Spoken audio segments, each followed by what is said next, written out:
العالمین والعاقبۃ للمتقین والصلاة والسلام علی سیدنا محمد وعلی آلہ واصحابہ الاکرمین اجمعین۔ عزیز طلباء، آج ہم توبہ کے بارے میں معلوم کریں گے۔ توبہ کیا ہے اور توبہ کے معنی کیا ہوتے ہیں اور اس کی فضیلت کیا ہے، یہ معلوم کریں گے۔ چنانچہ توبہ کا لفظ تابہ یتوب توبتاً سے ماخوذ ہے کہ تابہ کہتے ہیں لوٹنا، تابہ لوٹنے کے معنی میں ہے۔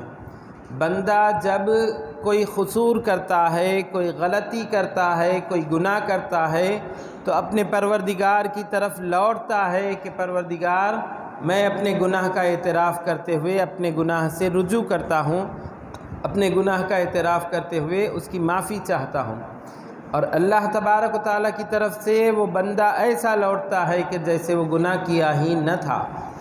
چنانچہ تابہ یتوب کے معنی توبہ کرنا، بندے کا لوٹنا اللہ تبارک و تعالیٰ کی طرف اپنے قصور کے ساتھ، اور تابہ علیہ کہتے ہیں اللہ تبارک و تعالیٰ کا توبہ قبول کرنا۔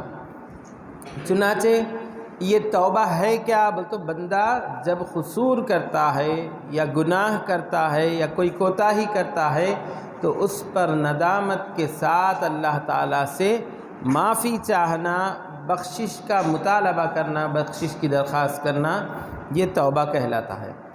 اب اللہ تبارک و تعالیٰ اس دنیا میں انسانوں کو بسایا اور ان پر ذمہ داری ڈالی اور ان کو اس بات کا اہل بنایا کہ اگر یہ نیک کام کرتے ہیں تو ان کو اس کا ثواب ملے گا، اجر ملے گا، اور اس کی نیکیوں کے بدلے ان کو جنت کا ٹھکانہ بھی اللہ تبارک و تعالیٰ نے تیار کر رکھا ہے۔ اگر یہ بندے برا کام کرتے ہیں، غلط کام کرتے ہیں، گناہ کرتے ہیں، قصور کرتے ہیں تو ان کے لیے اس کی سزا بھی رکھی گئی، اور اس سزا کی پاداش میں انہیں جہنم میں بھی ڈالا جائے گا، سزا کا گھر جہنم قرار دیا گیا۔ اس طریقے سے جہاں نیک اعمال، اچھے کام کرنے پر انسان کو نعمت ملنے والی ہے، وہیں برے کام کرنے پر اس کو سزا اور گناہ، اس کے سزا کا ٹھکانہ بھی ملنے والا ہے۔ یہ انسان اور جنات کے ساتھ خاص ہے۔ فرشتوں کو نہ ان کے عمل کی ثواب ملے گا، اجر ملے گا، اور نہ ہی ان کو کوئی جزا و سزا ہوگی۔ اس کے علاوہ دیگر جانوروں کو دیکھیں ہم تو تمام حیوانات کے لیے بھی یہی حکم ہے کہ اللہ تبارک و تعالیٰ ان کی زندگی میں پیش آنے والے معاملات پر نہ جزا دے گا نہ سزا دے گا، البتہ وہ ایک دوسرے پر ظلم کرتے ہیں تو آخرت میں ان کا حساب ہوگا۔ حساب اس طریقے سے ہوگا کہ کوئی چیر پھاڑ کرنے والا جانور ناخون سے دوسرے جانور کو زخم پہنچایا تو اس جانور کو ناخون دیے جائیں گے اور وہ اس کو چیر پھاڑ کر دے گا، اور کوئی سنگ رکھنے والا جانور کسی کو سنگ چبا کر تکلیف دے تو اس دوسرے جانور کو سنگ دیا جائے گا کہ وہ بھی اس کو سنگ چبا کر اس کا بدلہ نکال دے۔ اس کے بعد ان کے اوپر کوئی جزا اور سزا نہیں ہوگی، بلکہ ان کو مٹی بنا کر ملیا میٹ کر دیا جائے گا۔ اس طریقے سے جہاں بندے کو، انسان کو ایک ثواب کا ٹھکانہ جنت ملنے والا ہے، وہیں اس کی برائیوں کا ٹھکانہ جہنم بھی ملنے والا ہے۔ اب بندہ دنیا میں رہیں گا تو اللہ تبارک و تعالیٰ کے احکام کی کوتاہی بھی اس سے ہوگی، اور اس دنیا میں رہتے ہوئے گناہوں سے بچنا بڑا مشکل عمل بھی بتلایا گیا، بلکہ علماء نے یہ مثال بھی پیش کی کہ کسی کو کانٹے بھرے جنگل میں چھوڑ دیا جائے اور اس کے جسم پر ایک چادر ہو اور یہ کہہ دیا جائے کہ تم اس جنگل سے نکلو اور یاد رہے کہ تمہارے دامن کو، تمہارے کپڑے کو کوئی کانٹا نہ چھوئے، اس طریقے سے چھوڑ دیا جائے تو اب اس جنگل سے بغیر کانٹوں کو لگے کہ جانا کس طرح مشکل ہے۔ اسی طریقے سے دنیا میں بغیر گناہ کرے کے رہنا بھی بندوں کے لیے ایک مشکل اور گران قدر عمل رہا ہے۔ اس لیے اللہ تبارک و تعالیٰ نے توبہ کے دروازے کو رکھا اور توبہ کے در کو کھول رکھا اور اللہ تعالیٰ فرماتا ہے یا ایھا الذین آمنوا توبوا الی اللہ توبۃ نصوحا، کہ اے وہ ایمان والو تم توبہ کرو اللہ تبارک و تعالیٰ کی طرف۔ کیسی توبہ کرو؟ نصیحت والی توبہ کرو۔ توبہ میں نصیحت ہو، ایسی توبہ کرنا ان کے لیے فائدہ کا سبب ہوگا، اور یہ اللہ تبارک و تعالیٰ کے پاس قبولیت کا درجہ رکھنے والا ہوگا۔ نصیحت والی توبہ کیا ہونی چاہیے؟ کسے کہتے ہیں؟ تو جو بھی قصور بندے سے صادر ہوا ہے، جو بھی گناہ بندے سے صادر ہوا ہے، وہ بندہ اپنے گناہوں پر نظر کرے، دیکھے، اور پھر اس گناہ پر شرمندگی کا اظہار کرے، نادم ہو جائے کہ میں قصوروار ہوں، میرے سے غلطی ہوئی ہے۔ اس کا ندامت کرتے ہوئے اللہ تبارک و تعالیٰ کی بارگاہ میں زبان سے مغفرت طلب کرنا، استغفار کرنا، یہ توبہ کہلاتا ہے۔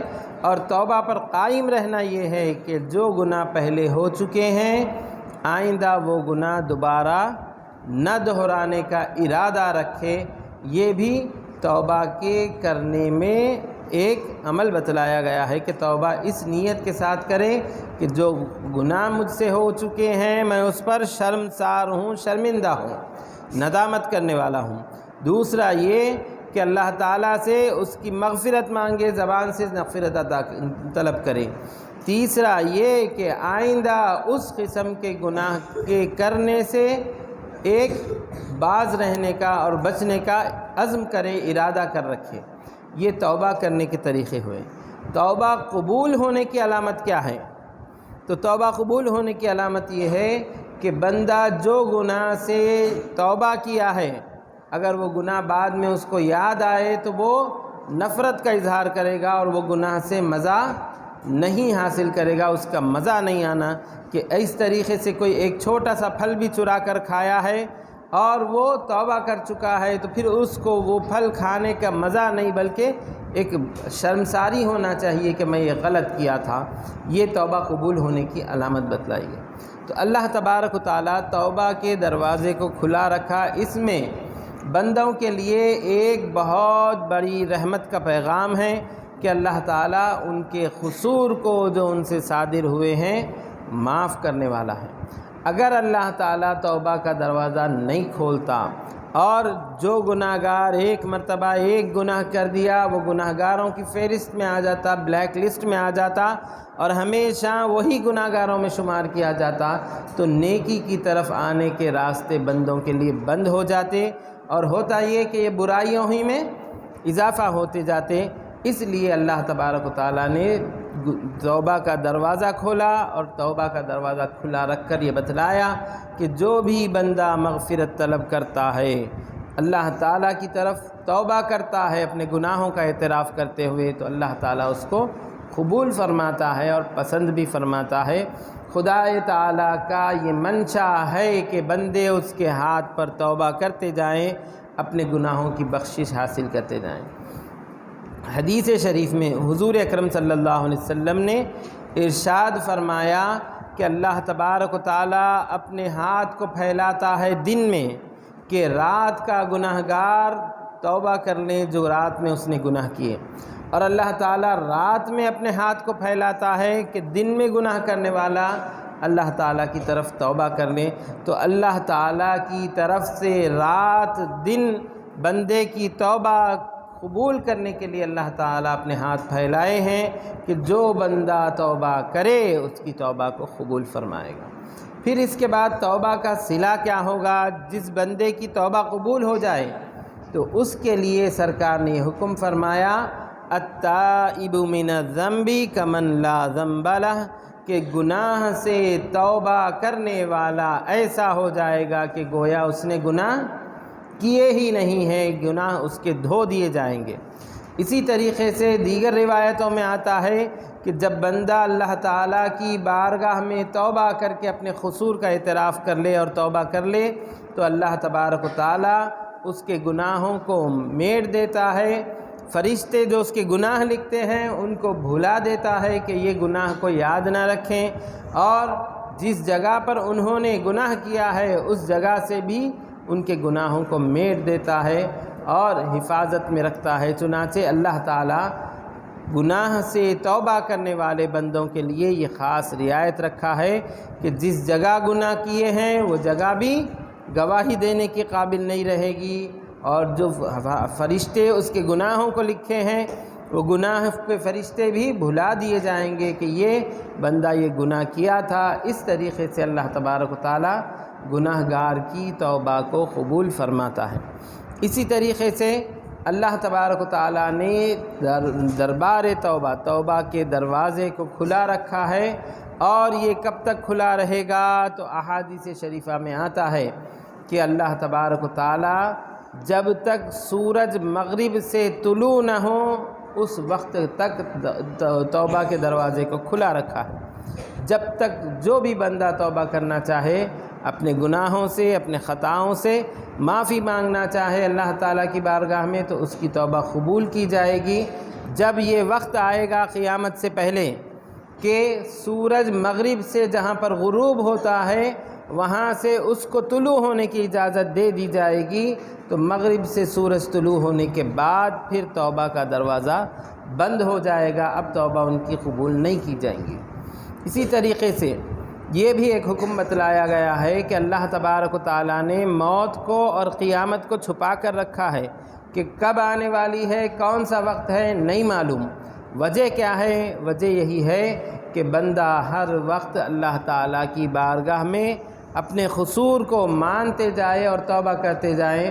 اگر کسی کو معلوم ہو جائے کہ یہ بندہ فلاں سن میں فلاں وقت مرنے والا ہے، تو جب تک وہ توبہ کرنے راضی نہیں ہوگا، اور اسی طریقے سے قیامت فلاں وقت آنے والی ہے تو جب تک وہ بندہ توبہ کرنے کے لیے نہیں آئے گا۔ لہٰذا اس کو ہر لمحہ یہ احساس رہے کہ میں کبھی بھی مرنے تیار ہوں، تو وہ ہمیشہ توبہ کرتے رہے گا اور اللہ تبارک و تعالیٰ کی بارگاہ میں رجوع کرتے رہے گا۔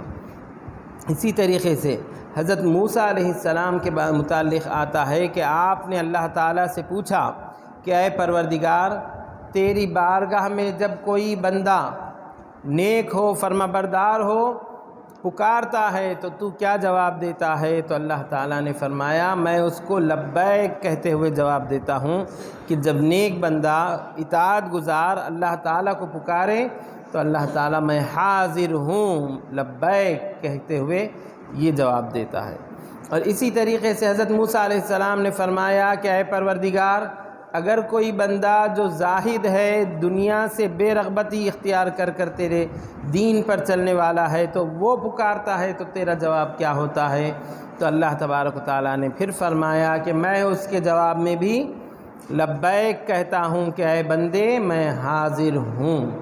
پھر اسی طریقے سے حضرت موسیٰ علیہ السلام نے فرمایا کہ اے پروردگار، اگر کوئی بندہ ایسا ہے جو روزہ رہنے والا ہے اور وہ تیری بارگاہ میں پکارتا ہے تجھے تو تو کیا کہتا ہے؟ تو حضرت موسیٰ علیہ السلام کے اس سوال پر اللہ تعالیٰ نے فرمایا کہ میں اس کو بھی لبیک کہہ کر جواب دیتا ہوں کہ اے بندے میں حاضر ہوں۔ پھر حضرت موسیٰ علیہ السلام نے ذکر کیا کہ اے پروردگار، اگر تیری بارگاہ میں کوئی گناہ گار بندہ جو خطا کار ہے، قصوروار ہے، وہ تجھ کو پکارتے ہوئے یا رب کہے تو تو کیا کہتا ہے؟ تو اللہ تبارک و تعالیٰ نے فرمایا میں اس کے جواب میں لبیک لبیک لبیک 3 مرتبہ حاضر ہوں، میں حاضر ہوں، میں حاضر ہوں کہتا ہوں۔ چنانچہ اس کا وجہ کیا ہے پوچھا گیا تو بتلایا گیا کہ حضرت موسیٰ علیہ السلام کو کہ جو بندہ زاہد ہے یا اطاعت گزار ہے یا روزہ رکھنے والا ہے، وہ بندہ اپنے عمل سے ایک ترا رکھتے ہوئے، ایک بھروسہ رکھتے ہوئے اللہ تعالیٰ کی طرف آئے گا اور وہ اپنے عمل پر اعتماد کرنے والا ہوگا، لہٰذا اس کو ایک بار لبیک کہہ کر میں جواب دوں گا۔ مگر جب گناہ گار خطا کار بندہ جب مجھ کو پکارے تو اس کے پاس نہ نیک عمل رہے گا، نہ وہ روزے دار رہے گا، نہ وہ زاہد رہے گا، نہ اطاعت گزار رہے گا، صرف اور صرف وہ میری رحمت پر امید رکھتے ہوئے آنے والا ہوگا۔ لہٰذا میں اس کو جو میری رحمت پر امید رکھ کے آنے والا ہے 3 مرتبہ لبیک لبیک لبیک کہہ کر جواب دوں گا۔ اس طریقے سے ایک گناہ گار کی صدا اللہ تبارک و تعالیٰ کے پاس جو اللہ تعالیٰ سے رحمت کا طلبگار ہے بہت زیادہ اونچی ہے، اور وہ صرف خالص اللہ تبارک و تعالیٰ کی رحمت کا طلبگار ہے۔ اسی طریقے سے ہم قرآن کریم کو دیکھتے ہیں تو اللہ تبارک و تعالیٰ فرماتا ہے قُلْ يَا عِبَادِيَ الَّذِينَ أَسْرَفُوا عَلَىٰ أَنفُسِهِمْ لَا تَقْنَطُوا مِن رَحْمَةِ اللَّهِ إِنَّ اللَّهَ يَغْفِرُ الذُّنُوبَ جَمِيعًا۔ اے حضور اکرم صلی اللہ علیہ وسلم، آپ کہہ دیجئے کہ یا عبادی الذین اسرفوا علی انفسہم، اے وہ میرے بندو جنہوں نے اپنے آپ پر زیادتی کی ہے، علی انفسہم لا تقنطوا من رحمت اللہ، تم اللہ تعالیٰ کی رحمت سے نا امید مت ہو، مایوس مت ہو۔ کیوں؟ کیونکہ ان اللہ یغفر الذنوب جميعا، کہ اللہ تبارک و تعالیٰ تمام گناہوں کو بخش دیتا ہے، انہ هو الغفور الرحیم، بے شک اللہ تعالیٰ بخشنے والا بھی ہے، مہربان بھی ہے۔ تو جہاں ہم گناہگار کی سزاؤں کو دیکھتے ہیں، خطا کار کی غلطیوں کو دیکھتے ہیں، قصوروار کے قصور کو دیکھتے ہیں، وہیں اللہ تبارک و تعالیٰ کے پاس بندے کے نیک ہونے کے لیے کوئی دروازہ بند نہیں ہے۔ وہ جب چاہے آدھی رات کو بھی اللہ تبارک و تعالیٰ کی بارگاہ میں اپنے قصور کی توبہ کرتا ہے تو اللہ تعالیٰ اس کو قبول کرنے تیار ہے۔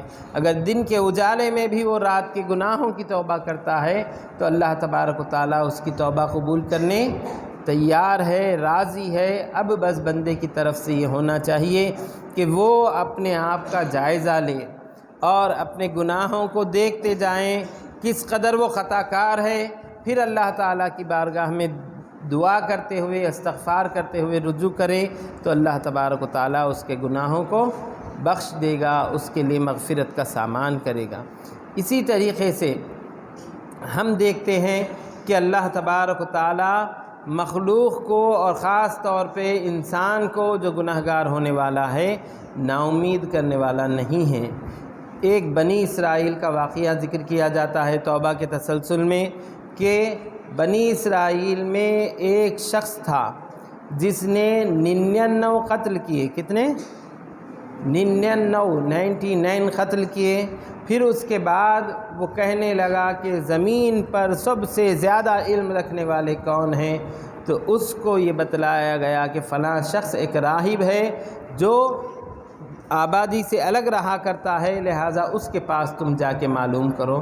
جب وہ بندہ اس کے پاس گیا، جا کر یہ سوال کیا کہ کیا میرے لیے کوئی توبہ ہے کہ میں نے 99 قتل کیے ہیں، کیا میری توبہ قبول ہوگی؟ میری توبہ کا کیا راستہ ہے؟ تو اس راہب نے یہ جواب دیا کہ تو 99 قتل کیا ہے تو تیری کوئی توبہ نہیں ہے، اب تیرے لیے خدا کے پاس کوئی امید نہیں ہے۔ جب وہ نا امید ہو گیا تو پھر کیا کیا؟ اس راہب ہی کو قتل کر دیا، پورے 100 قتل ہو گئے۔ پھر اس کے بعد نکلا اور پوچھنے لگا کہ کیا روئے زمین پر سب سے زیادہ علم رکھنے والا کون ہے؟ اس کو ایک جماعت کی طرف بتلایا گیا کہ فلاں شخص فلاں جگہ زیادہ علم رکھنے والا ہے، لہٰذا وہ اس کے پاس جا کر پوچھتا ہے کہ میں نے 100 قتل کیے ہیں، کیا میرے لیے کوئی توبہ ہے؟ تو اس راہب نے کہا کہ تیرے لیے توبہ ہے، تو فلاں جگہ ایک اللہ تعالیٰ کی عبادت کرنے والے خاص بندے ہیں، وہاں پر جا اور جا کر ان کے ساتھ عبادت کر، تیرے لیے یہاں کی جگہ درست نہیں ہے، وہیں پر تیرا عبادت کرنا یہ تیرے لیے بخشش کا سبب ہوگا۔ لہٰذا وہ بندہ نکلتا ہے اور تھوڑا ہی یا چند قدم چلتا ہے کہ مر جاتا ہے۔ اب اس کے مرنے کے بعد یہ ہوا کہ عذاب کے فرشتے بھی آ گئے اور رحمت کے فرشتے بھی آ گئے کہ اب اس کو لے جائیں، کہاں لے جائیں؟ یا تو عذاب کے ٹھکانے میں لے جائیں یا رحمت کے ٹھکانے میں لے جائیں۔ دونوں قسم کے فرشتوں کے درمیان ایک اختلاف ہوا، رسہ کشی ہوئی۔ پھر اس کے بعد وہاں پر ان کے پاس ایک آدمی یا اللہ تبارک و تعالیٰ کی طرف سے ایک حکم بیان کیا گیا کہ اس بندے کی پاس زمین کو ناپا جائے کہ اگر یہ بندہ جہاں توبہ کرنے کی غرض سے نکلا تھا ان سے قریب ہے تو نیک بندوں میں اس کا شمار کیا جائے، اگر اس سے دور ہے تو جہاں سے نکلا تھا وہاں سے قریب ہے اور ادھر سے دور ہے تو اس کو برے بندوں میں شمار کیا جائے۔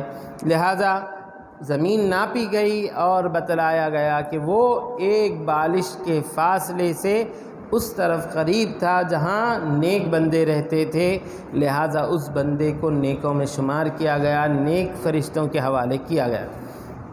روایتوں میں یہ بھی آتا ہے کہ اللہ تبارک و تعالیٰ نے اس کی اس توبہ کرنے کی نیت کو دیکھتے ہوئے یہ فرمایا کہ اے نیک افراد کی طرف کی زمین تو سکڑ جا، اور ادھر سے جہاں سے وہ نکلا تھا اس زمین کو دراز ہونے کا حکم دیا گیا۔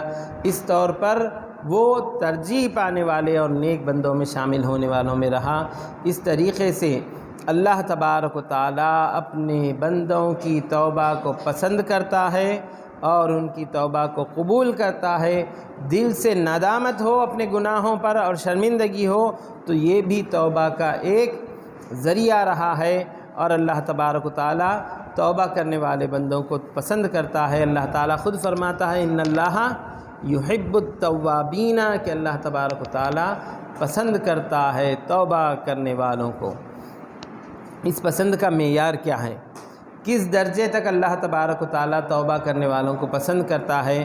تو حدیث شریف میں آتا ہے کہ اللہ تبارک و تعالیٰ اس بندے سے زیادہ اپنے بندے کی توبہ سے خوش ہوتا ہے جو ایک میدان میں سفر کے لیے نکلا تن تنہا، اور ایک ایسے میدان میں پہنچ گیا کہ جہاں پر وہ سو گیا تو اس کی سواری بھی نہ رہی اور اس کے پاس کھانے پینے کا کوئی سامان بھی نہ رہا اور اس کو راستہ بتلانے والا بھی کوئی نہ رہا، سب چلا جائے تو اب وہ اپنے سواری کو تلاش کرے اور اپنے کھانے کو تلاش کرے اور راستہ بتلانے والے کو تلاش کرے، اور ان سب سے عاجز ہو کر، ان سب سے مایوس ہو کر ایک درخت کے نیچے آ کر بیٹھ جائے اور یہ طے کر لے کہ اب میرے کو مرنا ہے تو یہیں مرنا ہے۔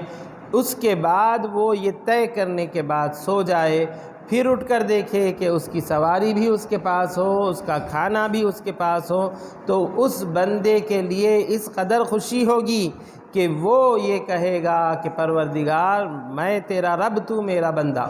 اس طریقے کے الفاظ وہ خوشی اور مسرت سے نکالے گا اور بے خود ہو جائے گا۔ تو اللہ تبارک و تعالیٰ اس بندے سے زیادہ اپنے بندے کے توبہ کرنے سے خوش ہوتا ہے۔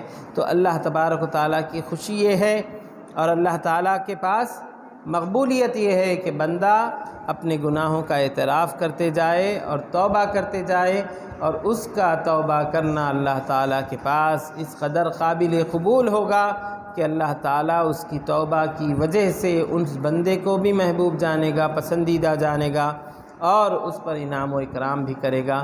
لہٰذا گناہوں سے بچنا بھی اور اپنے نیکیوں کے راستے کو اختیار کرتے ہوئے اللہ تعالیٰ کی بارگاہ میں توبہ و استغفار کرنا، یہ ایک اچھی عادت بھی رہی ہے اور صالحین کا طریقہ بھی رہا ہے کہ وہ اللہ تعالیٰ کی بارگاہ میں توبہ کرتے رہیں۔